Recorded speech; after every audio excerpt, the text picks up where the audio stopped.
Hello, this is Scott Jentz. Welcome to Sandbox Stories.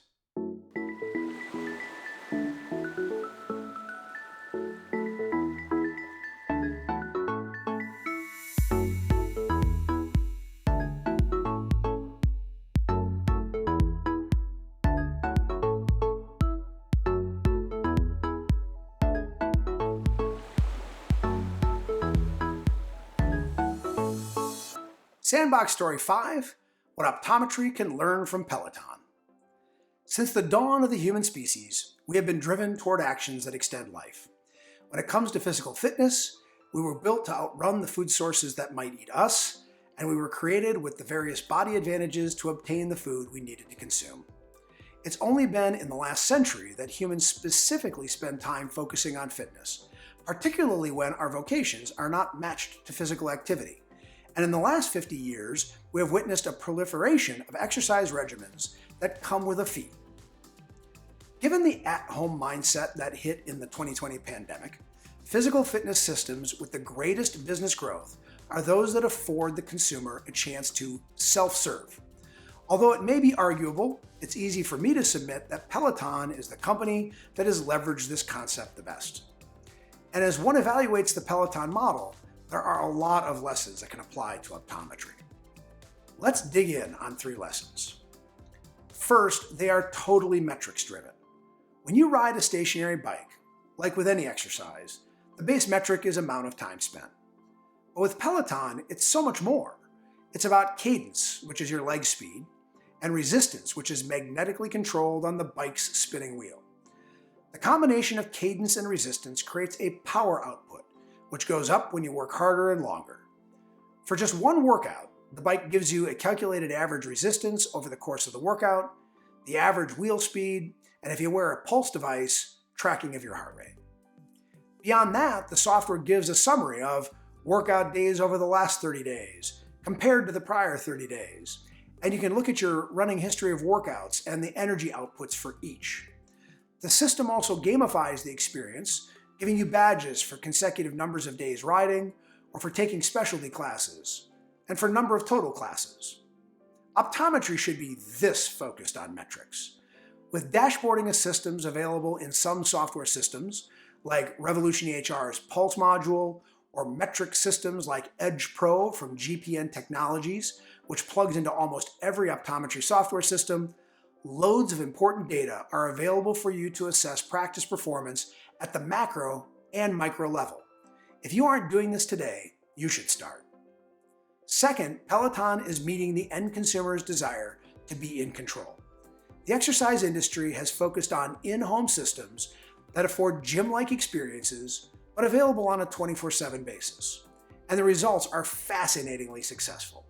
Peloton users can ride their bike at any time of day or night, easily fitting workouts into windows of time that wouldn't otherwise allow for exercise. And they can mark the software to play their favorite music style, and can filter for preferred instructors or type of bike lessons. Optometry has a love-hate relationship with consumer choice. Of course, we know that doctors and clinical experiences are required for optimization of visual welfare and ocular health, although teleoptometry systems and automated refracting devices are slowly becoming more accepted.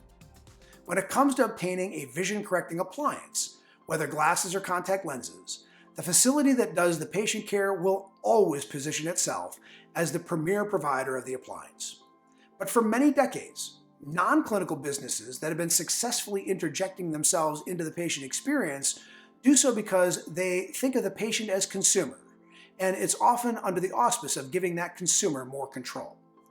Now, you will never hear me saying that patients should be able to exert full control over their eye care experiences.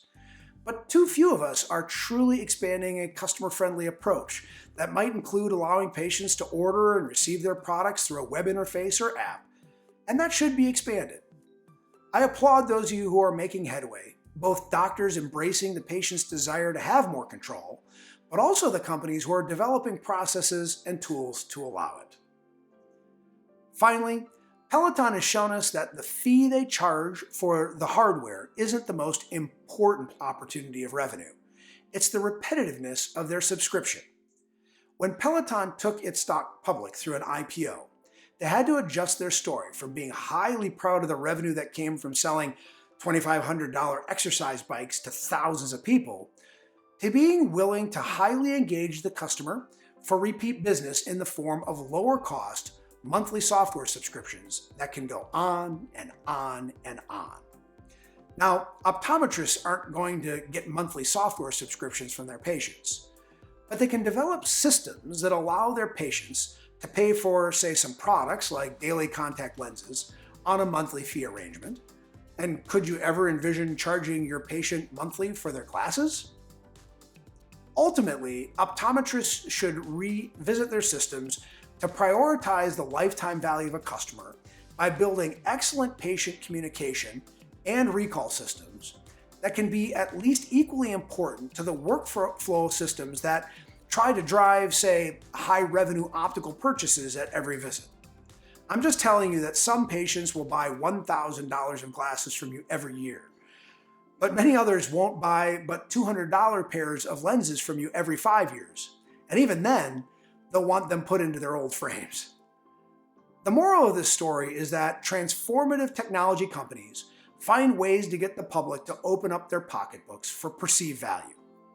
For over a century, only some eye care professionals had devised similar long play approaches to revenue creation, growth, and retention. Learn from Peloton. It's all about the customer experiencing and driving a part of the relationship themselves.